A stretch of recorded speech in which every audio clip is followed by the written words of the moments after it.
உங்க toilet cleaner bison toilet cleaner குவாலிட்டியை விட பெட்டர்னு நிரூபிச்சா உங்க மொத்த பணமும் ரீஃபண்ட். இப்போது 79 ரூபாயில். Slate today, slate tomorrow. Next phase. Next is now. No compromise. உங்க சைடுலயும் எங்க சைடுலயும். GT Holidays, South India's #1 travel brand. அவர் உங்களுக்கு ப்ரப்போஸ் பண்ணார், உங்களுக்கு அவர் மேலே லவ் இருந்ததா இல்லை லவ் அப்படின்ற ஏதாவது ஒரு விஷயம் நீங்கள் 2 பேரும் பண்ணீங்களா? இல்லை, ஆக்சுவலாக அவர் கூட என்கிட்ட லவ் ப்ரப்போஸ் பண்ணல, கல்யாணம் பண்ணிக்கிறேன்னு சொன்னார். சேஷு தெரியும்ல, காமெடி ஆக்டர், அவர் மூலமாக தான் தெரியும் அபி. அது 2015 எண்டு, 16-17 ஸ்ட்ராங். ஏன்னா நல்லாவே நாங்கள் பேசியிருக்கோம். அப்போ வந்து ஸ்டார்டிங் தான்.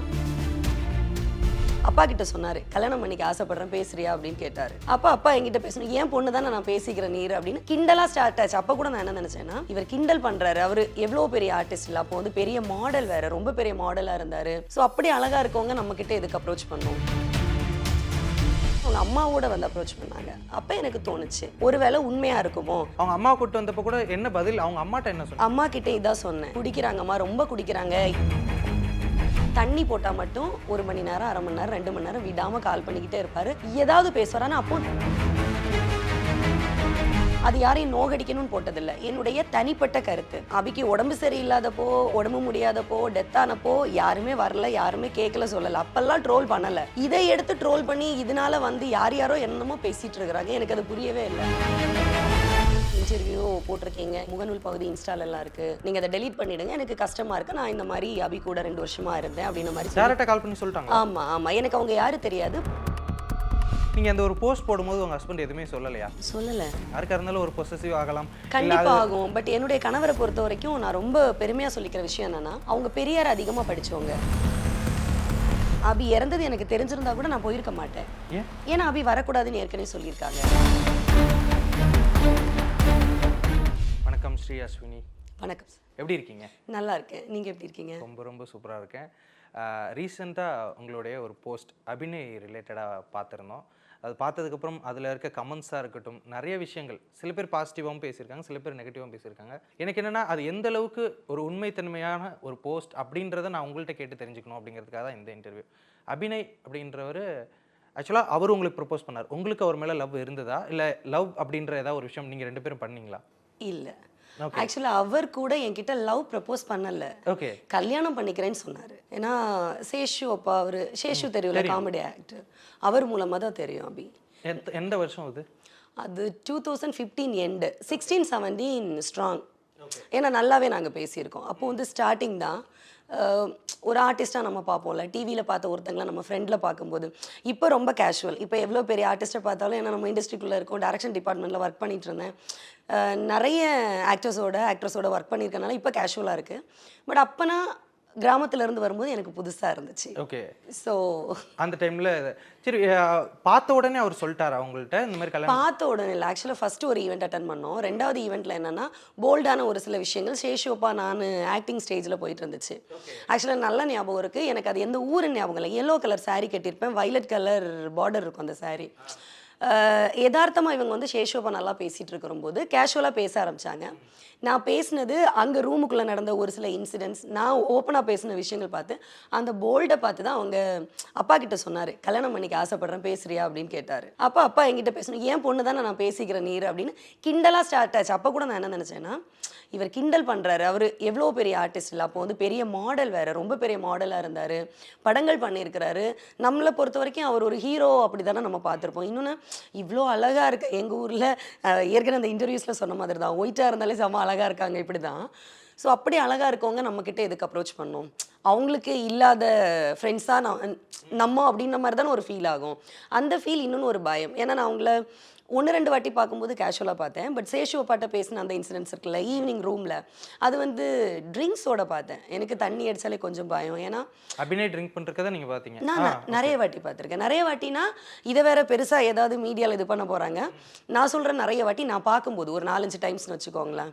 ஏன்னா முழு பாட்டில் அப்படியே கையில் இருக்கும், அப்படியே ராவாக குடிச்சிக்கிட்டே இப்படியே அடிச்சுக்கிட்டே அப்படியே உட்காருவார், காலை அப்படியே மேலே வச்சுக்குவார். அது ஒரு இந்த எஸ்ஜே சூர்யாவர்ஸில் படங்கள் உட்காருவார்ல கெத்தா, அந்த மாதிரி இருக்கும் ஆக்சுவலாக. ஸோ அந்த மாதிரி உட்காந்து அவர் கேஷுவலாக தான் பேசுகிறாரு. எனக்கு என்னன்னா, என்னுடைய ஆரம்ப காலம், என்னுடைய குழந்தை பருவம் எல்லாமே அந்த குடியோட தான். குடிகாரனே பெற்று குடிகாரனே வளர்த்து குடிகாரங்களே கூட பிறந்து குடிகார சொசைட்டிலேயே நான் வளர்ந்துருந்தேன்னா என்னுடைய எமோஷன் எப்படி இருக்கும்னு இருக்குல்ல. ஏன்னா நானும் எங்கள் அக்காவும் பார்த்து வளர்ந்த சுச்சுவேஷன், சூழ்நிலை, காலநிலை எல்லாமே அதுதான். யாருடா நம்மக்கிட்ட இதை தாண்டி அன்பாக பேசுவோம். ஏன்னா எவ்ரி வீக்ஸ் எங்கள் வீட்டில் பார்த்தீங்கன்னா சண்டே மட்டும் சர்ச்சுக்கு போவோம். அன்னைக்கு மட்டும்தான் நான்வெஜ் வீட்டில் எடுப்பாங்க. எங்கள் ஊரை பொறுத்த வரைக்கும் நான்வெஜ்னாலே ஃபிஷ்ஷு தான் எவ்ரி சாட்டர்டே வரைக்கும். சண்டே மட்டும்தான் சிக்கன், மட்டன், பீஃப் ஆர் போர்க் எல்லாமே எடுத்துக்குவாங்க, சாப்பிடுவாங்க. ஸோ அந்த சண்டே எப்படி இருக்கும்னா எங்களுக்கு காலையில் 7 மணிக்கு சர்ச்சுக்கு போனோம்னா வரதுக்கு 2-3 மணி ஆகும். ஏன்னா சண்டே கிளாஸு, பெண்கள் கிளாஸ் அது இதுன்னு போகும். நாங்கள் காலையில் போயிட்டு மத்தியானம் சாப்பிட்லான்னு ஓடி வீட்டுக்கு வரும்போது வீட்டுக்கு முன்னாடி எங்களுக்கு ரோடு, வீடு பின்னாடி ஆறு, அப்படி இருக்கும் எங்கள் அட்மாஸ்பியர். அதாவது சோத்து பானை ஆற்றுல போயிருக்கும், குழம்பு சட்டி ரோட்டில் விழுந்து உடஞ்சிருக்கும். ஏன்னா மண் பானை. எங்கள் அப்பாவும் அண்ணனும் சண்டை போட்டிருப்பாங்க. எவ்ரி வீக் இப்படி தான் இருக்கும். நாங்கள் சாப்பிடும்போதே சித்தப்பா வீடு, பெரியப்பா வீடு, அத்தை வீடு, மாமா வீடு இப்படி தான் இருக்கும். ஸோ அப்படி இருக்கும்போது நமக்கு அந்த குடியை பார்த்தா எப்படி இருக்கும் சொல்லுங்க? பயமாக தான் இருக்கும். அந்த பயத்தினால தான் நான் கேஷுவலாக கடந்து போனேன், தேவையில்லைன்னு சொன்னேன். அதுக்கப்புறம் வந்து என்னன்னா அந்த அந்த அழகில் ஒரு பயம் இருந்தாலும் ஒருவேளை குடிக்காதீங்க நான் சொல்லேன். எங்கள் அப்பா கிட்ட நாங்கள் சொல்லி பார்த்தோம், ஸ்டில் இன்னைக்கு வரைக்கும் அவர் கேட்கல. இப்போ அண்ணன்களாவது கொஞ்சம் மாறி வந்துட்டாங்கன்னு வச்சுக்கோங்களேன், அப்பா இன்னைக்கு வரைக்கும் கேட்கவே இல்லை. அதனால தான் நமக்கு லைஃபும் இப்படி ஆயிடுச்சுன்னு என்ன பண்ண முடியும்? எல்லாருக்கும் ஒரு பாஸ்ட் இருக்கும் இல்லையா? ஸோ அதனால அதுக்குள்ளே நமக்கு போக விருப்பம் இல்லை. அப்போ நான் அப்பா கிட்டே சொன்னேன். ஆனால் அவங்க என்னன்னா அவங்க அம்மாவோட வந்து அப்ரோச் பண்ணாங்க. அப்போ எனக்கு தோணுச்சு ஒருவேளை உண்மையாக இருக்குமோ, சரி குடிக்காமல் இருங்க. எனக்கு அப்போ லவ் அப்படின்னு நான் சொல்லவே கிடையாது. குடிக்காமல் இருங்க, நம்ம இந்த நட்போட பழகும், இந்த ஃப்ரெண்ட்ஷிப் போதும். எனக்கு என்னன்னா ஒரு பெருமை, ஒரு ஹீரோ நமக்கு ஃப்ரெண்ட் இல்லை. என் ஃப்ரெண்டு யாரு தெரியுமா? ஹீரோ. அந்த ஒரு வெத்து பந்தா இருக்குல்ல கிராமத்தை பொறுத்த வரைக்கும், அந்த ஒரு விஷயம் மட்டும்தான் என்கிட்ட இருந்துச்சு. அது ஒரு சின்ன பிள்ளைத்தனமாக இருந்துச்சு. திரும்ப வந்து அதுக்கப்புறம் அவர் வந்து அப்ரோச் பண்ணவே இல்லை. ஏன்னா நீங்கள் கடைசி வரைக்கும் ஓகே அப்படின்ற அந்த ஒரு விஷயம் சொல்லவே இல்லை. அவங்க அம்மா கூட்டு வந்தப்போ கூட என்ன பதில்? அவங்க அம்மாட்ட என்ன சொன்னாங்க? அம்மா கிட்டே இதான் சொன்னேன், குடிக்கிறாங்கம்மா, ரொம்ப குடிக்கிறாங்க. ஏன் அப்படின்னு கேட்கும்போது இல்லடா கல்யாணம் பண்ணிக்கிட்டா திருந்திடுவான்னு சொன்னாங்க. ஒரு 2-3 வாட்டி. ஒரு வாட்டி வடபழனி முருகன் கோயில் பக்கத்தில் பழைய சரவண பவன் ஹோட்டல். ஆக்சுவலாக அன்னைக்கு என்னோட பர்த்டே April 9th. அன்னைக்கு தான் வந்திருந்தாங்க. அன்னைக்கு வந்து நிறைய பேர் உண்டு, சீரியல் ஆக்டர் விஜயராஜ் சார் உண்டு, சேஷோப்பா உண்டு, அவங்க கொஞ்சம் பேரை கூப்பிட்டு வந்திருந்தாங்க. என்னன்னா இதை வந்து நம்ம யாருக்கும் நம்மளுடைய எமோஷன்ஸை யாருக்குமே எவிடன்ஸாக ப்ரூவ் பண்ணுன்றதே கிடையாது. ஏன்னா அது நான் சம்மந்தப்பட்ட தனிப்பட்ட விருப்பம். இப்போ அந்த சுச்சுவேஷனில் இருந்த யாரும் இப்போ உயிரோட இல்லை. சேஷோப்பா இல்லை, விஜயராஜ் சார் இல்லை, விவேக் சார் அம்மா அவங்களும் இல்லை, அவங்களுக்கும் தெரியும். அபியும் இப்போ இல்லை, அபியோட அம்மாவும் இப்போ இல்லை. பழகிருக்கீங்க, வெளில ஈவெண்ட்ஸில் பார்த்துருக்கீங்க, அப்படிங்கும்போது நிறைய கேள்விகள். ஏன் நீங்கள் 2 பேரும் ஃபோட்டோ எடுத்துக்கவே இல்லையா அப்படின்ற மாதிரி கேட்குறாங்க. நீங்கள் எடுத்துக்கவே இல்லையா? ஆக்சுவலாக நாங்கள் பழகவே இல்லை. ஈவெண்ட்ஸ் ஃபோட்டோ எங்கெங்கே ஈவெண்ட்ஸ் பண்ணாங்களோ அந்த ஈவெண்ட்டில் இருக்கும். 2-3 ஈவெண்ட் நாங்கள் சேர்ந்து கலந்துக்கிட்டு இருக்கோம், அந்த ஈவெண்ட்டில் இருக்கோம். நாங்கள் வந்து ஒரு ஃப்ரெண்ட்ஷிப்புன்றதை தாண்டி அதுக்கு மேலே போகலை. எனக்கு ஃபோட்டோ எடுக்கவும் தோணலை. அப்போ இருந்த மெமரிஸ் இந்த குரூப் தான். நம்ம சேர்ந்து போய் ஃபோட்டோ எடுத்தால் ஏதாவது நினைப்பாங்களா? இப்போ ஃபஸ்ட்டாக ஒருத்தங்க இண்டஸ்ட்ரிக்குள்ளே போகும்போது ஒரு ஆர்டிஸ்ட் கிட்ட ஃபோட்டோ எடுக்கிறதுக்கு ஈஸியாக போவாங்களா? எங்கேயோ ஒரு இடத்துல பயந்துக்கிட்டே நிற்பாங்க, என்னன்னு கேட்டால் ஃபோட்டோ அப்படி சொல்லுவாங்கல்ல. இந்த மாதிரி இன்சிடென்ட் நாங்களுமே அனுபவிச்சிருக்கோம். அதனால எவிடன்ஸோட தான் ஃபோட்டோ எடுக்கணும் அப்படின்றது இல்லை. புரியுது. இப்போ அந்த நீங்கள் ரைட்டப் எழுதியிருந்தீங்கல்ல, அதில் கடைசியாக இப்போ ஒரு மறைந்ததுக்கு அப்புறம் தான் அந்த ஒரு உணர்வு வருது, ஆனால் இப்போ அவர் வந்து காற்றோட கலந்துட்டார் அப்படின்ற மாதிரி போட்டிருக்கீங்க. அதுக்கு என்ன அர்த்தம்? அதுக்கு என்ன அர்த்தம்னா அவங்க இருக்கும்போது என்னால் போகவும் முடியல, அவங்களை ஹெல்ப் பண்ணவும் முடியல. ஆனால் அவங்க அம்மா டெத்துக்கு அப்புறம் ஒரு சில விஷயங்கள் சொன்னப்போ கேட்டேன், நான் வரட்டுமா வேணா வந்து கவனிச்சுக்கட்டுமா அபி அப்படின்ற மாதிரி கேட்டேன்.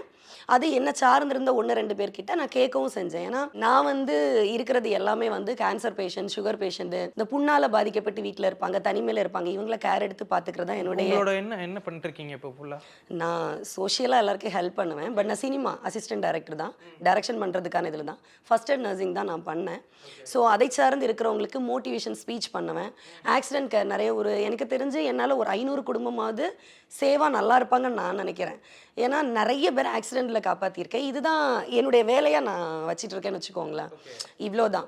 அந்த மாதிரி தான் அபிக்கிட்ட பேசினது, கடைசி நேரத்தில் சொன்னது. பட் அபிக்கு என்னன்னா வேண்டாம், ஏன்னா ஃபஸ்ட்டு அவர் சொல்லும் போதும் கல்யாணம் பண்ணிக்கிறேன்னு தான் சொன்னார், வேற எதுவும் பேசலை. தண்ணி போட்டால் மட்டும் 1 மணி நேரம், 1/2 மணி நேரம், 2 மணி நேரம் விடாமல் கால் பண்ணிக்கிட்டே இருப்பார், ஏதாவது பேசுவார். ஆனால் அப்பவும் தப்பாக பேச மாட்டார். அவருடைய அந்த இடத்த தாண்டி பேசினதே கிடையாது. நார்மலாக இருக்கிற லவ்வர்ஸ் பேசுகிற மாதிரி பேசினது கிடையாது. அவருக்கு நல்லா தெரியும் அவள் ஒரு ஃப்ரெண்டாக தான் பேசுகிறா, எனக்கும் நல்லா தெரியும் அவர் ஃப்ரெண்டை தாண்டி பேசுகிறாரு, நம்மளும் அந்த லிமிட்டில் நிற்கணுன்றது தெரியும். அவருக்கு என்ன ஏன் பிடிச்சிருந்துச்சுன்னு எனக்கே தெரியாத பட்சத்தில் நான் எப்படி பொது வழியில் ஏன் பிடிச்சிச்சுன்னு ரீசன் சொல்ல முடியும்? புரியுது. எனக்கும் தெரியல, அவர் ஏன் கேட்டாருன்னு எனக்கும் தெரியாது. அவர் எப்போ அந்த உடல்நிலை பாதிக்கப்படும் போது நீங்க போய் பாத்துக்கணுமான்னு கேட்டதெல்லாம் எந்த டைம்ல? அவங்க அம்மா இறந்ததுக்கு அப்புறம் ஐ திங்க் 19th மேல நினைக்கிறேன். ஓகே, அந்த கொரோனா அந்த டைம் நினைக்கிறேன். ஓகே, கடைசியா நீங்க போய் பார்த்தது இல்ல ஒரு நேரடியா பார்த்ததுன்னா எப்போ இருக்கும்? 2017. நான் போய் பார்த்ததில்ல, வடபழனிக்கு அவர் வந்ததுதான் கோயிலுக்கு. அதுக்கப்புறம் அவரை நீங்க நேர்லயே பார்க்கவே பார்க்கல? இல்லை, பார்க்கவும் இல்லை, பெருசா பேசிக்கவும் இல்லை. நான் தான் சொன்னேன், அது ஒரு சின்ன மெமரி தான், எனக்கு பிடிக்கல, நான் அப்படியே அவாய்ட் பண்ணிட்டேன். ஏன்னா நிறைய வாட்டி சொன்னேன் சார், ட்ரிங்க் பண்ணாத அபி, ட்ரிங்க் பண்ணாம இரு, பேசலாம், ட்ரிங்க் பண்ணாத பேசலாம் மீன்ஸ் ஒரு அவருடைய எமோஷன்ஸை ஷேர் பண்ணிக்க கூட யாரும் இல்லைன்ற மாதிரி சொல்லுவார். அம்மாவுக்கும் கொஞ்சம் முடியாம தான் இருந்தாங்கன்னு நினைக்கிறேன் அந்த டைம். ஸோ அப்படி பேசும்போது நம்ம ஆறுதலாக பேசுவோம்ல எல்லாருக்கும், அந்த மாதிரி தான் அவர்கிட்ட பேசினேன். அதுக்கு கூட அந்த பிளேஸ் செட் ஆகலை. ஏன்னா எப்போ பேசினாலும் தண்ணியில் தான் பேசுவார் என்கிட்ட. தண்ணி போடாமல் பேசின நாட்கள் ரொம்ப கம்மி. அம்மாவை கூட்டிகிட்டு வந்தனால அவர் ஒரு 2 டைம்ஸ் வந்திருப்பார், அவ்வளோதான். எதனால அவருக்கு வந்துட்டு அப்படி ஒரு ஏன்னா இப்போ அம்மா இறந்ததுக்கு அப்புறம் அந்த மாதிரி உள்ள போயிருந்தாரா இல்ல அதற்கு முன்னாடியுமே அவர் இல்லை அப்படி இல்லை, நான் பார்க்கும்போது எனக்கு அபி ஃபர்ஸ்ட் அறிமுகமாகும் போதுலேருந்தே நான் அவர் தண்ணி அடித்து தான் பார்த்துருக்கேன், அடிக்காமல் பார்த்ததில்லை. இல்ல அவருக்கு வந்து இப்போ இண்டஸ்ட்ரிக்குள்ள பெரிய சக்சீட்டை பார்க்க முடியலையே அப்படின்ற அந்த ஒரு வருத்தமா இல்ல என்ன காரணத்துக்காக அவர் அப்படி அது இருந்தாரு? எனக்கு தெரியாது. இல்ல ஒரு ஃப்ரெண்டா ஷேர் பண்ணிருப்பாரு அவருக்கு இண்டஸ்ட்ரியில நடந்த விஷயங்கள் அந்த மாதிரி ஏதாவது? இல்லை, அது எனக்கு தெரியல. ஓகே, இப்போ உங்களுக்கு மேரேஜ் ஆனது எத்தனை வருஷம் இருக்கும்? 21. 21. இப்போ இந்த விஷயங்கள்லாம் அவர்கிட்ட சொல்லும்போது அது எந்த அளவுக்கு ஹஸ்பண்ட் வந்து உங்களுக்கு சப்போர்ட் பண்றாரு இருக்கும்? ஆக்சுவலாக என் ஹஸ்பண்ட் வந்து 16-17 ஃப்ரெண்டு தான். அப்போவே நான் அவங்க கிட்ட ஒரு செம ஃபிகரு, ஒரு ஹீரோ எனக்கு அப்ரோச் பண்ணாருன்னு சொல்லியிருக்கேன். ஓகே. ஸோ அவங்களுக்கு அப்போ தெரியும், ஓகே, அபி தெரியும் அப்போ. அதுக்கப்புறம் வந்து இப்போ ரீசெண்டாக அந்த உடம்பு சரியில்லாமல் இருந்தாங்கல்ல, அந்த பாலா ஹெல்ப் பண்ணும்போது தான் நான் வீடியோ பார்த்தேன். அதுக்கு முன்னாடி தெரியல, நான் அதை பற்றி தெரிஞ்சுக்கவும் விரும்பலை சொல்ல போனால். ஏன்னா ஒவ்வொருத்தங்களுக்கு ஒவ்வொரு எமோஷன் இருக்கும், நம்ம இன்னும் ஃபீல் பண்ணி இன்னும் வேற மாதிரி ஆகி, அதனால நான் அதுக்குள்ளே போகலை. பட் என்னை பொறுத்த வரைக்கும் அபி ஒரு ஜென்யூன் பர்சன். எனக்கு தெரிஞ்சது என்கிட்ட பேசினாரு, என்கிட்ட பழகினாருன்னு நான் சொல்ல மாட்டேன். ஓகே, என்கிட்ட பேசினாரு, கல்யாணம் பண்ணிக்கிறேன்னு சொல்லிட்டு சொன்னாரு, அவங்க அம்மா வச்சு சொன்னார், அவ்வளோதான் எனக்கு தெரிஞ்ச அபி. அதுக்குள்ள சின்ன சின்ன குட் மெமரிஸ் இருக்கும்ல, அதெல்லாம் இருந்துச்சு. அவர் அந்த அவங்க அம்மா டெத்துக்கு அப்புறம் பேசினார் இல்லையா, அதுக்கப்புறம் ஒரு வாட்டி பேசும்போது கூட சொன்னார், அபியை நான் வந்து ஹெல்ப் பண்ணவான்னு சொல்லும்போது, பார்க்கவா சொல்லும்போது, அதெல்லாம் எதுவுமே தேவையில்லை, உன் மைண்டில் ஒரு அபி இருப்பான்ல, அந்த மெமரியே உனக்கு போதும் நீ. ஏன்னா எனக்கு அபி நிறைய சன் டிவி சேனல் நான் சீரியல் பண்ணும்போது சொல்லி அமைச்சிருக்காங்க, வேற 1-2 படங்கள் சொல்லி அமைச்சிருக்கிறாங்க. சேஷு ஒப்பாக்கு ஒரு படத்தில் பொண்ணா பண்ணேன், அது கூட அபி அங்கே ஸ்பாட்டுக்கு ஒரு வாட்டி வந்திருந்தாங்க. ஸோ இந்த மாதிரி நல்ல மூமெண்ட்ஸ் எல்லாம் இருந்துச்சு. அபியை வச்சு நான் ரொம்ப மல்டி லேக்ஸில் சம்பாதிக்கலைனாலும் நல்ல கான்டாக்ட்ஸும் நல்ல ஒரு சில படங்களும் நான் பண்ணியிருக்கேன். எனக்கு அது அபி ஹெல்ப் பண்ணியிருக்கேன். அபிக்கு யாராவது சினிமாவில் ஹெல்ப் பண்ணாங்களோ அது எனக்கு தெரியல, பட் அபி எனக்கு நிறைய கான்டாக்ட்ஸ் கொடுத்துருக்காங்க. ஸோ அந்த மெமரிஸ் உனக்கு போதும், நீ வந்த எண்ணம் எதுவோ, உன்னோட பாஸ்ட்டில் இவ்வளோ பிரச்சனை இருக்குது, இதை தாண்டி நீ வந்திருக்க, இதுக்கு மேலே அடுத்த கட்டத்துக்கு போகிறதுக்கு நீ தயாராகிக்கோ, அதுக்கு கீழே இறங்கவே கூடாது, அதுக்கு என்னுடைய இந்த வலியும் வேதனையும் ஒரு காரணமாக இருக்கக்கூடாதுன்னு சொன்னார். நிறைய இடங்களுக்கு ரெஃபர் பண்ணியிருக்காரு உங்களுக்கு ரெஃபர் ப்ரொஃபஷனலா. பண்ணியிருக்காங்க. இப்போ நீங்க உங்க ஹஸ்பண்ட் லவ் மேரேஜா? எத்தனை வருஷமா லவ் பண்ணி மேரேஜ் பண்ணிக்கிட்டீங்க? இது ஆக்சுவலாக லவ் மேரேஜ்னு சொல்ல முடியாது. எனக்கு நண்பராக இருந்தாங்க, நான் ஒரு படம் கமிட் ஆயிருந்தேன் டைரக்ஷனுக்காக, அதில் அவங்க ஏடியா ஒர்க் பண்ணுறாங்க, டைப்பிங் எல்லாம் இப்படி போயிட்டு இருந்துச்சு. அப்புறம் ஒரு பெரிய ஹீரோ படத்தில் நானும் அவங்களும் ஒர்க் பண்ணுறோம். அவங்க அம்மாவுக்கு உடல்நிலை சரியில்லாமல் ஆகுது. அப்போது அந்த படத்தில் இவங்க போக முடியாது, ஏன்னா எல்லாருக்கும் ஒவ்வொரு செக்ஷன் பிரித்து கொடுக்கும்போது இவங்க எல்லாமே பார்த்துக்கிறாங்க, போக முடியாது. அப்போ அவங்க அம்மாவை வச்சு பார்க்க வேண்டிய ஒரு சூழல் வருது ஹாஸ்பிட்டலில். நான் போய் அவங்களோட இருந்து ஒரு 2 மந்த் எங்கள் வீட்டு பெர்மிஷனோட என் அக்கா அப்பா கிட்ட கேட்டுட்டு அவங்கள ஹாஸ்பிட்டலில் கள்ளக்குறிச்சி ஹாஸ்பிட்டல் வச்சு பார்க்க வேண்டிய ஒரு சூழல் வருது. அவங்க ஃபேமிலியில் எல்லாருக்கும் பிடிச்சி போகுது. பிடிச்சி போக என்கிட்ட கேட்குறாங்க, அப்போ விருப்பம் இல்லை. அப்போது எங்கள் அக்கா கிட்ட நம்பர் கேட்குறாங்க, வீட்டில் நம்பர் கொடுத்தோம். அப்புறம் ஒரு 1.25 வருஷம் வெயிட்டிங் பீரியடாக போச்சு. இல்லை இப்போ ஐடியா இல்லை, நான் ஒரு படம் டைரக்ஷன் பண்ணதுக்கப்புறம் தான் கல்யாணம்னு. ஆனால் எங்கள் 2 பேருக்கும் பிடிக்கும்னா அது லவ்வான்னு எனக்கு சொல்ல தெரில. என்னோட பிரச்சனைகள், நான் தினமும் சந்திக்கிற இஷ்யூஸ் எல்லாமே அவங்ககிட்ட ஷேர் பண்ணுவேன். அவங்ககிட்ட ஷேர் பண்ண ஷேக்குன்னு ஒரு ஃப்ரெண்ட் இருந்தான், அவன் காவியான்னு ஒரு தோழி, சிந்து, இவங்க எல்லாருக்கிட்டையுமே நான் ஷேர் பண்ணுவேன். ஸோ எவ்ரிடே ஷேர் பண்ணுறதுனால எங்களுக்குள்ள ஒரு புரிதல். சேம் டைம் அவங்களுக்கு என்னன்னா, ஒரு ஆக்சிடெண்ட்டில் இங்கே நம்ம சிவன் பார்க் பக்கத்தில் ஒரு ஆக்சிடென்ட் பைக்கில். அப்போது நாங்கள் வீடு வெக்கேட் பண்ணிகிட்டு இருக்கோம், ஆக்சுவலாக என்னுடைய சினிமா ஆஃபீஸ்க்காக திங்ஸ் வெக்கேட் பண்ணிகிட்டு இருக்கோம். அப்போ என்ன நடந்துச்சுன்னா, ஒரு பையன் அடிபட்டு விழறான், பைக்கில் ட்ரிங்க் பாட்டிலோடு இருக்குது. நிறைய வண்டிகளை நிப்பாட்டுறோம், யாருமே ஹெல்ப் பண்ண வரல. நான் அப்போ என்ன பண்ணேன், போய் இப்படி தூக்கிட்டு கேஎம் ஹாஸ்பிட்டலில் பார்த்து ஓடிட்டு இருக்கேன். இதை பார்த்து அவர் இம்ப்ரெஸ் ஆகிட்டார் ஆக்சுவலாக. பெரிய 29 அவங்களோட பெரிய பையனாக இருக்கான், ஏன்னா தூக்கிட்டு போகிற அப்படின்னு. இன்னைக்கு வரைக்கும் ஆக்சுவலாக அந்த தம்பி பேர் கோபி. இன்னைக்கு வரைக்கும் அவங்க ஃபேமிலி, அவங்க அம்மா, அவங்க அங்கிள், ஆண்டி எல்லாருமே கம்யூனிகேஷனில் இருக்கிறாங்க. இங்கே கேகே நகர் பக்கத்தில் உள்ளவங்க தான். ஸோ அதுலேருந்து அவங்களுக்கு இன்னும் என்னை ரொம்ப பிடிச்சி போச்சு. அப்புறம் அவங்க ஃபேமிலிக்கு பிடிச்சது, எல்லாருமா சேர்ந்து வீட்டில் பேசினாங்க, அரேஞ்ச்டு மேரேஜ். நீங்கள் அந்த ஒரு போஸ்ட் போடும்போது உங்கள் ஹஸ்பண்ட் எதுவுமே சொல்லலையா? சொல்லலை. ஓகே, யாருக்கா இருந்தாலும் ஒரு பொசசிவ் ஆகலாம், கண்டிப்பாக ஆகும். பட் என்னுடைய கணவரை பொறுத்த வரைக்கும் நான் ரொம்ப பெருமையாக சொல்லிக்கிற விஷயம் என்னென்னா, அவங்க பெரியார் அதிகமாக படித்தவங்க, திருவள்ளுவர், பாரதியார் இதை நோக்கியே போயிட்டு இருக்கிறவங்க. அவங்க நார்மல் டைம்ல என்கிட்ட சொல்றது, ஒருவேளை என்னுடைய அன்பை விட இன்னொருத்தங்க அன்பு உனக்கு அதிகமா இருக்கு, பிடிச்சிருக்குன்னா மற்ற மாதிரி பிரச்சனைகள் வேண்டாம், என்கிட்ட சொன்னாலே நான் ஒதுங்கி போயிடுவேன்னு சொல்ற அளவுக்கு அவங்க அந்த பெண்ணுக்கான இடம் கொடுக்குறவங்க. இப்போ நீங்க போஸ்ட் போட்டிருந்தீங்க, அவர் இறந்தது ஒரு டைம்ல, பட் கொஞ்சம் நாட்கள் கழிச்சு தான் நீங்க அந்த போஸ்ட் போட்டீங்க. ஆமா. எதனால வந்துட்டு அன்னைக்கே உங்களுக்கு மேபி அந்த ஒரு ஃபீலிங் இருக்கலாம், ரொம்ப பெரிய கஷ்டத்துல இருந்திருக்கலாம், ஏன் கொஞ்சம் நாட்கள் கழிச்சு இப்போ நீங்க போட்டீங்க அதை? ஆக்சுவலா எனக்கு அபி இறந்தது நிஜமா தெரியாது. ஓ, இறந்த அன்னைக்கு தெரியாது? தெரியும், பட் இறந்த உடனே தெரியாது. ஓகே. எப்போ தெரியும்னா, நாங்கள் ஒரு 3 மணி 2:30 3 மணி வீட்டில் எல்லாரும் ஃப்ரெண்ட்ஸ் நிறைய பேர் உட்காந்து சாப்பிட்டுட்டு இருக்கும்போது என் ஃப்ரெண்டுக்கு ஆவி ஆம்லேட் போட்டுட்டு இருந்தா, மொபைல் நோண்டிக்கிட்டே தான் ஆம்லேட் போட்டுட்டு இருந்தா.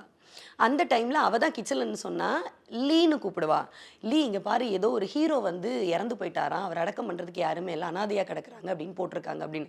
நான் உடனே சொல்கிறேன், யாருன்னு பாரு, நம்ம போகலாம், நம்ம போகலாமா, விஜய் நம்ம போகலாமா அப்படின்னு கூட இருக்க எல்லாத்தையும் கேட்குறேன். போகலான்னு சொல்லும்போது சரி டிவியை போடுங்க ஃபஸ்ட்டு பார்க்கலாம், டிவியை போடுறாங்க.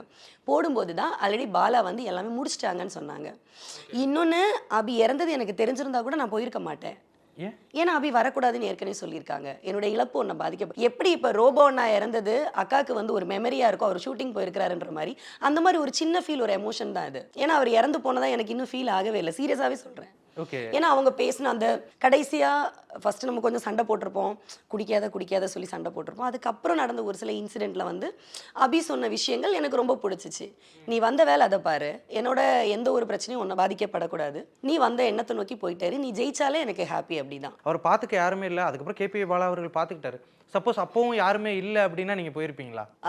நான் முன்னாடி ஒரு வாட்டி கேட்டேன், அதான் அந்த அம்மா முடிஞ்சதுக்கப்புறம் உடம்பு சரியில்லைன்னு ஒரு வாட்டி கூப்பிட்டு அவர் பேசும்போது, நான் வரவா, ஏதாவது ஹெல்ப் பண்ணணுமா, நான் அப்போ ஹாஸ்டலில் இருந்த டைம், ஆக்சுவலாக இப்போ தான் ஒரு 3 இயர்ஸாக வீடு, அப்போ நான் ஹாஸ்டலில் இருந்த டைமு, வரவா பார்த்துக்குவான்னு கேட்டேன். நீ வரவே வேணான்னு சொன்னதே அந்த இன்சிடென்ட்ல தான். எப்போவுமே நீ வராத, அந்த மெமரிஸ்னு ஒன்று இருக்குல்ல, இப்போ உங்களை நான் பார்க்குறேன், இப்போ நீங்கள் எப்படி இருக்கிறீங்களோ என்னுடைய இழப்பு வரைக்கும் நீங்கள் அந்த பீமம் தானே எனக்கு இருக்கும்.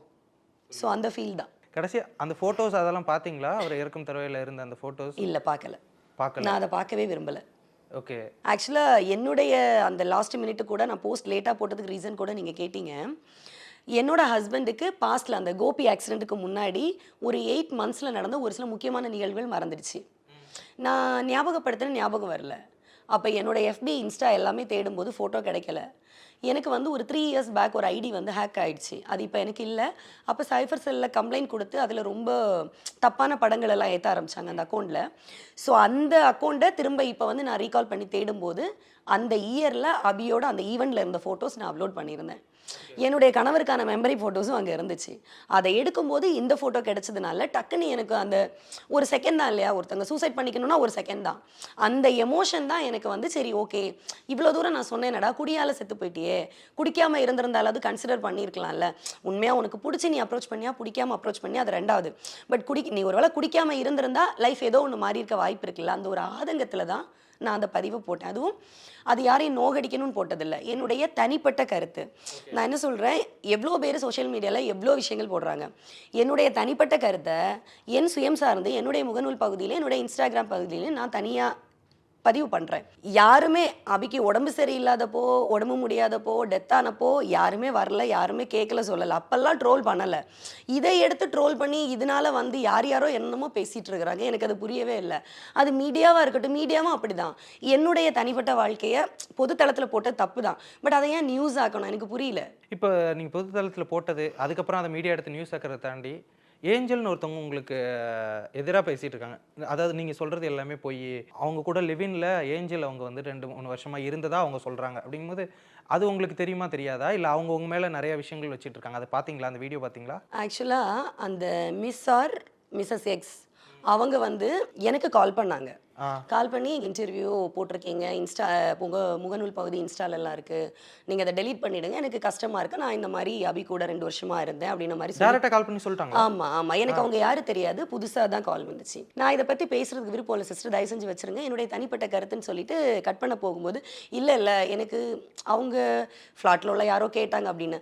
அது அவங்களுக்கு வந்து ஒருவேளை என்கிட்ட அவங்க கேட்டதே என்னன்னா, என்ன எவிடன்ஸ் வச்சுருக்கீங்க, உங்கள் கூட ரிலேஷன்ஷிப்பில் இருந்தாருன்னு சொல்கிறீங்கல்ல, என்ன ஃபோட்டோ வச்சுருக்கீங்களா, ஆடியோ ரெக்கார்ட் வச்சுருக்கிறீங்களா, வீடியோ ஆதாரம் வச்சுருக்கீங்களா, இல்லை சேட்டு ஸ்க்ரீன்ஷாட் வச்சுருக்கீங்களா, ஆதாரம் வச்சு பழக வேண்டியதோ பேச வேண்டிய நான் சிம்பிளாக அவங்கக்கிட்ட சொல்லிட்டேன். சிஸ்டர் நான் ரிலேஷன்ஷிப்பில் இருக்கிறேன்னு சொல்லவே இல்லை. அந்த இன்டர்வியூவில் நீங்கள் நல்லா ரீகால் பண்ணி பாருங்கள், கிளியராக சொல்லியிருப்பேன். எனக்கு இருந்த மெமரிஸ் 15 and 16, 17க்குள்ளே மட்டும்தான். அதுக்கப்புறம் எப்போவாது ஒரு வாட்டி தான் பேசுவார். இதுக்குள்ளே அவருக்கு ஏதாவது லைஃப் இருக்கலாம், ஒய்ஃப் இருக்கலாம், லவ் இருக்கலாம், அதை பற்றி எதுவுமே எனக்கு தெரியாதுன்னு தான் நான் பதிவு பண்ணியிருப்பேன். அதை அந்த மிஸ் ஆர் மிஸ்ஸஸ் எக்ஸ் கேட்டாங்களா பார்த்தாங்களா எனக்கு தெரியல. இல்லை இப்போ எதுக்காக அதை வந்து உங்கள்கிட்ட அவங்க சொல்கிறாங்க, இதனால் அவங்களுக்கு என்ன கிடைக்க போகுது, அது ஏதாவது உங்களுக்கு ஏதாவது ஐடியா இருக்கா? சிம்பிள் சார், ஒவ்வொருத்தங்க கருத்துக்களில் ஒவ்வொருத்தங்களுக்கு முரண் இருக்கும். ஸோ அதனால நான் அந்த எக்ஸை பற்றி ஒய்யை பற்றி பேசவே வரல. ஏன்னா எனக்கு அதில் ஒரே ஒரு ஆதங்கம். நானாவது என்னுடைய தனிப்பட்ட எமோஷனை உண்மையாகவே எனக்கு அபி மேலே ஒரு ஃபீல் வந்துருந்துச்சுன்னு வச்சுக்கோங்களேன். அது இறந்து போயிட்டான்ற அந்த ஒரு சிம்பத்தி தான், காதல் வரல. பட் அந்த காதல் நான் மென்ஷன் பண்ணுறது, இப்போ நம்ம சினிமாவிலே லவ்னா காதல் சொல்கிறாங்க, பட் லைக்குன்ற விருப்பம் தான் அதில் வரணும். பட் லவ்ன்றதுனால எல்லாரும் அதையே கொண்டு போயிட்டு இருக்கிறாங்க, லவ்வுக்கும் லைக்குக்கும் வித்தியாசம் தெரியாமல். பட் எனக்கு அவன் மேலே ஒரு ஃபீல், ஒரு அன்பு தான் வந்திருக்குன்னு நினைக்கிறேன். நான் பதிவு பண்ணும்போது அந்த இடத்த தான் நான் மென்ஷன் பண்ணியிருப்பேன். அதை எடுத்துக்கிட்டு இவங்க ஏன் இப்படி பண்ணுறோம் எனக்கு அது தெரியல. அப்பார்ட் ஃப்ரம் திஸ், இந்த விஷயங்களை தாண்டி இப்போ உங்களோட லைஃப் இந்த விஷயத்தினால ஏதாவது டிஸ்டர்ப் ஆகுதா, இல்லை அதை ஏதாவது யோசிச்சு பார்த்தீங்களா? இல்லை, நான் அதுதான் சொல்கிறேன்ல சார், இது வந்து ஒரு எல்லாருக்குமே கருத்து சுதந்திரம் இருக்கிற ஒரு நாடு. யார் என்ன பேசினாலும் அவங்கவுங்க வார்த்தைகளுக்கு வந்து இங்கே மரியாதை இருக்குது. ஆனால் என்னுடைய ஒரு பதிவுக்கு இவ்வளோ இம்பார்ட்டன்ஸ் இருக்குன்றது எனக்கே தெரில. அது எனக்கு இப்போ தான் தெரியுது சீரியஸாகவே. என்னுடைய எழுத்துக்கு இந்த சமூகம் ஒரு அங்கீகாரம் கொடுக்குது. அது ப்ளஸ்ஸோ மைனஸோ அது எனக்கு தெரியுது இப்போ தான். ஆனால் எல்லாருக்கும் ஒவ்வொரு கருத்து இருக்கும். உங்கள் கருத்து எனக்கு பிடிக்காது, என்னுடைய கருத்து உங்களுக்கு பிடிக்காது. அதே மாதிரி தான் எல்லாருக்கும் இருக்கும். அதே மாதிரி அந்த எக்ஸ் ஒய்யோட கருத்து எனக்கு பிடிக்கல. எனக்கு அவங்க சொன்னதில் பிடிக்காத விஷயம், நான் இதை ஏன் பதிவு பண்ணோன்னா, என்கிட்ட அவங்க வந்து பேசும்போது கிட்டத்தட்ட 26 நிமிஷம் பேசியிருக்காங்க. சேனலுக்கு கட் பண்ணி 2 செகண்ட் ஆடியோ கொடுத்துருக்குறாங்க. அது கூட எப்படின்னா, சரி நான் அது சொல்லலை, அது கேட்டாலே 2 செகண்ட். அவங்களுக்கு உண்மையாகவே இது எதுக்கு நான் சொல்கிறேன்னா, எனக்கு கருத்துக்காக நான் சொல்லலை. ஆக்சுவலாக சட்டப்படி ஆஸ் பர் லா ஒருத்தங்களுடைய ஃபோன் கால் உரையாடல் இது எதுவுமே யாருமே வந்து பதிவு பண்ணி எங்கேயுமே பொதுத்தளங்களில் பதியக்கூடாதுன்றது சட்டம். அந்த சட்டத்தை வந்து அவங்க அவமரியாதை பண்ணி தான் பண்ணியிருக்காங்க. அதுக்கு நான் இப்போ எதுவும் கேஸ் போகிறதோ எதுவும் இல்லை, எனக்கு அது தேவையில்லை. ஏன்னா அது அவங்க கருத்தாக நினைக்கிறாங்க. ஏன்னா எப்போ ஒரு நபர் வந்து ஒருத்தங்க கூட பேசுறதுக்கு, ஒருத்தங்க கூட பழகிறதுக்கு, அம்மாவுக்கு சாப்பாடு ஊட்டினதுக்கு, அப்பாவுக்கு வந்து காசு போட்டதுக்கு, இல்லை ஏதோ ஒரு விஷயத்துக்கு எவிடன்ஸ் வச்சு பண்ணணும்னு நினைக்கிறாங்களோ அங்கே உண்மையான அன்பே இல்லை. நான் அதை தான் சொல்லுவேன். நான் இப்போ நிறைய பேர் வந்து ஓடி ஓடி ஹெல்ப் பண்ணுறாங்க, சோஷியல் மீடியாவில் பதிவு பண்ணுறாங்க. அது அவங்களுடைய விருப்பம், தனிப்பட்ட விருப்பம். ஒருவேளை இதை பார்த்து 4 பேர் செய்யலான்னு கூட இருக்கலாம். எனக்கு நான் அடுத்தவங்களுக்கு செய்யணுன்றது, எனக்கு பதிவு பண்ணணுன்றது இல்லை. என்கிட்ட யார் பேசுகிறாங்க பழகுறாங்கன்றதை நான் மற்றவங்களுக்கு சொல்லணுன்றது இல்லை. பட் என்னுடைய கருத்து, எனக்கு ஒரு சின்ன பெயின் இருந்துச்சு, நான் அதை பதிவு பண்ணேன். கருத்துக்கள் ஒவ்வொருத்தங்களுக்கு வேறுபட்டது. அந்த மாறுபாடுக்குள்ளே நான் வரல. அது அவங்க இஷ்டம், அவங்க விருப்பம். ஆனால் அவங்க சொன்னதில் எனக்கு பிடிக்காத விஷயம், அந்த எக்ஸ் வந்து இப்போ 2 இயர்ஸ் சொன்னாங்க. ஒரு தோழி பாஸ்டில் நான் ஃப்ரெண்டாக இருந்தேன்ற மாதிரி சொன்னாங்க. இடையில ஒரு மாடலிங் ஆக்ட்ரஸ் யாரோ ஃப்ரெண்டுன்னாங்க. அப்புறம் வேறு ஏதோ ஒரு டென்டிஸ்ட் வந்து லவர்னாங்க, ஏதோ சொன்னாங்க. அப்போது நான் வந்து அபியோட கேரக்டரை வந்து டிஃபைம் பண்ணவே இல்லை, அவங்க டிஃபைம் பண்ண மாதிரி எனக்கு ஒரு ஃபீல் ஆச்சு. அந்த ஒரு வருத்தம் தான் எனக்கு இந்த இன்டர்வியூ. ஏன்னா என்கிட்ட பேசும்போது அவங்க சொல்லும்போது, நீங்கள் அந்த இன்டர்வியூவை டெலீட் பண்ண சொல்லுங்கள், இதை டெலீட் பண்ணுங்க நாங்கள். நான் அப்போ சொன்னேன், சிஸ்டர் நான் பதிவு பண்ணிட்டேன், பட் இதை நான் டெலீட் பண்ணேன்னா எனக்கே குற்ற உணர்ச்சி ஆயிரும். நான் தப்பு பண்ணிட்டேன், நான் தப்பாக போட்டுட்டேன்ற மாதிரி தான் மற்றவங்களுக்கு கேட்பாங்க. இனி எந்த சேனலுக்கும் நான் இன்டர்வியூ கொடுக்கல, அது உங்களுக்காக. பட் என்கிட்ட சொல்லி என்ன டெலீட் பண்ண சொன்ன சேம் நபர் எதுக்காக போய் உட்காரணும் மீடியாவில் மறுபடி? ஆனால் அவங்க பேரை கெடுக்கக்கூடாதுன்னு தான் நான் இப்போ வந்திருக்கேன். அஸ்வினி சொல்கிறதெல்லாம் பொய்ன்னு சொல்கிறாங்க அந்த எக்ஸ். அது தப்பு இல்லை. பட் அந்த பொய்னா கூட நீங்கள் பதிவு போடுறீங்களோ போடலையோ, மீடியாவில் உட்காந்துட்டு இன்னும் ஒரு 3-4 பெண்களை சேர்த்து வைக்கும்போது இது கேரக்டர் அசாசினேஷனா, இல்லை நான் போட்ட எமோஷன் கேரக்டர் அசாசினேஷனா? அந்த ஒன்று தான் எனக்கு வலியாக இருந்துச்சு. இதுவும் என்னுடைய தனிப்பட்ட கருத்து தான். அதனால நமக்கு அந்த எக்ஸை பற்றியோ ஒய்யை பற்றியோ இதுக்கு கீழே யார் வந்து தவறான கருத்து போட்டாலும், இல்லை நேர்மையான பாசிட்டிவான கருத்து போட்டாலும் எனக்கு அந்த கருத்துக்கு உடன்பாடும் இல்லை. அந்த கருத்தை படித்து அதை நோக்கி நான் போகிறவளும் கிடையாது. என் மனசுக்கு படுறதை நான் பண்ணுவேன். இன்னொன்று, எனக்கு அபி அவங்களுடைய டெத்தில் தான் ப்ரமோஷன் ஆகணும், ஃபேமஸ் ஆகணுன்றது இல்லை. நான் ஒரு கிரியேட்டர், நான் டைரக்ஷன் டீமில் இருக்கிறேன். நான் இப்போ ஒரு ஷார்ட் ஃபிலிம் பண்ணியிருக்கேன், நாளைக்கு ஷார்ட் ஃபிளிக்ஸ் OTT தளத்தில் ரிலீஸ் ஆகுது. அதுவும் குடியினால் வர ஒரு பிரச்சனையை பற்றி, என்னுடைய பர்சனல் லைஃப்பில் நடந்த ஒரு இன்சிடெண்ட்டை வச்சு தான் நான் பண்ணியிருக்கேன். முருகானந்தம், இமான் அண்ணாச்சி, ரவி வெங்கட்ராமன் சார், விஜய் டிவி பவித்ரா இவங்கெல்லாம் பண்ணியிருக்காங்க. ஷார்ட் ஃபிளிக்ஸில் நாளைக்கு ஈவினிங் வருது. அதுவே யாகாவராயினும் நாகாக்க திருக்குறள் இருக்குல்ல, அதை மையப்படுத்தி கெட்ட வார்த்தைகளோடு எடுக்கப்பட்டது தான். அதுவே எனக்கு ஒரு நல்ல ப்ரமோஷன் கொடுக்கும். நெக்ஸ்ட் நான் வந்து படம் பண்ண போகிறேன். ஆக்சுவலாக யோகி பாபு சாருக்கு கதை சொல்லி ஓகே பண்ணியிருக்கேன். ப்ரொடக்ஷனும் ஓகேவாக இருக்காங்க. நான் படம் பண்ண போகிறேன். என்னுடைய படம், என்னுடைய கதை என்னை ஒரு இடத்துல உட்கார வைக்கும். அன்னைக்கு நான் ப்ரமோஷன் ஆகிக்குவேன். அதனால எனக்கு இதுல எல்லாம் ப்ரமோஷன் தேடணுன்றது எனக்கு தேவையே இல்லை. நிறைய பேர் வந்துட்டு நீங்கள் யார் அப்படின்ற அந்த ஒரு விஷயம் கேட்டுட்டு இருக்காங்க. நிறையா அந்த சோஷியல் ஆக்டிவிட்டீஸ் இந்த விஷயங்கள்லாம் பண்ணிருக்கீங்க. அதை தாண்டி இப்போ நீங்கள் நிறைய ஒர்க் பண்ணுறீங்க. இதற்கு முன்னாடி நீங்கள் இப்போ அசிஸ்டன்ட் டைரக்டராகவோ டைரக்ஷன் டிபார்ட்மெண்ட்டில் என்னென்ன படங்கள் ஏதாவது ஒர்க் பண்ணியிருக்கீங்க, அதை பற்றின டீட்டெயில்ஸ் சொல்ல முடியுமா? ஏன்னா நிறைய பேருக்கு நீங்கள் யார் அப்படின்ற அந்த ஒரு கேள்வி இருக்குல்ல, அதுக்காக. லாரன்ஸ் மாஸ்டர் கிட்ட காஞ்சனா 3 ஒர்க் பண்ணேன். ஃபுல் படம் ஒர்க் பண்ணலான்னா. பாலா சார் கிட்ட வந்து நாச்சியார் வந்து நான் ஒரு ஆக்டிங் ரிலேட்டடாக தான் போனேன். போகும்போது சார் வந்து என்னோடய பெர்ஃபார்மன்ஸ் பார்த்து ஜோதிகா மேமோட ஃபிசிக்கல் ஃபிட்னஸ், அவங்களுக்கு ட்ரைனிங், போலீஸ் சீக்வன்ஸு, அந்த வெஹிக்கிள்ஸு, இது எல்லாமே என்னை பார்த்துக்க சொன்னாங்க. ஸோ அதெல்லாம் பார்த்துக்கிட்டேன் நாச்சியாரில் ஒர்க் பண்ணது. அதுக்கப்புறம் வந்து சுப்பிரமணிய சிவா சார் வெள்ளை யானை, இன்ஃபினிட்டி நட்டி சார் படம், அதோ அந்த பறவை போல், அமலாபால் மேம் படம், வினோத் சார் இன்னும் ரிலீஸ் ஆகலை, அது இந்த மாதிரி ஒர்க் பண்ணியிருக்கேன். அரசு விளம்பர படங்கள் நிறைய பண்ணியிருக்கேன். 100% போலிங்காக பண்ணியிருக்கேன். டிராஃபிக் அவேர்னஸ் ஆட்ஸ் பண்ணியிருக்கேன். இறந்து போன இளையராஜா சார் டாக்டர் பவதாரணி மேம்க்கு ஒரு மியூசிக்கல் ஆல்பம் ஒன்று பண்ணியிருக்கேன் டைரக்ஷன். நான் வந்து பால் பாண்டி அப்படின்னு ஒரு குறும்படம் 2018 பண்ணேன். மர்மர் டிஓபி ஜேசன் வில்லியம் தான் அதுலேயும் பண்ணியிருப்பாங்க. அப்போது நாங்கள் நல்ல ஃப்ரெண்ட்ஸாக ஒன்றா ட்ராவல் பண்ணோம். இப்போவும் இந்த குறும்படம் அவர் தான் பண்ணியிருக்கிறாரு. ஓகே, இப்போ ஷார்ட் ஃபிளிக்ஸில் ரிலீஸ் ஆகும். ஆமாம். ஓகே, இன்னும் நிறைய ஒர்க் பண்ணியிருக்கோம். சடனாக வர மாட்டேன். புரியுது. ஆக்சுவலாக நிறைய விஷயங்கள் நீங்கள் தொடர்ந்து பண்ணிருக்கீங்க. அப்படிங்கும்போது உங்களுக்கு அதுவும் சீக்கிரம் ஒரு வெற்றியை தரணும். நிறைய விஷயங்கள் பகிர்ந்துக்கிட்டீங்க. உங்களுடைய நேரத்திற்கும் கருத்திற்கும் ரொம்ப நன்றி. நன்றி. உங்க toilet cleaner bison toilet cleaner குவாலிட்டியை விட பெட்டர்னு நிரூபிச்சா உங்க மொத்த பணமும் ரீஃபண்ட். இப்போது 79 ரூபாயில். Slate today, slate tomorrow. Next phase. Next is now. No compromise. உங்க சைடுலயும் எங்க சைடுலயும். GT Holidays, South India's #1 travel brand.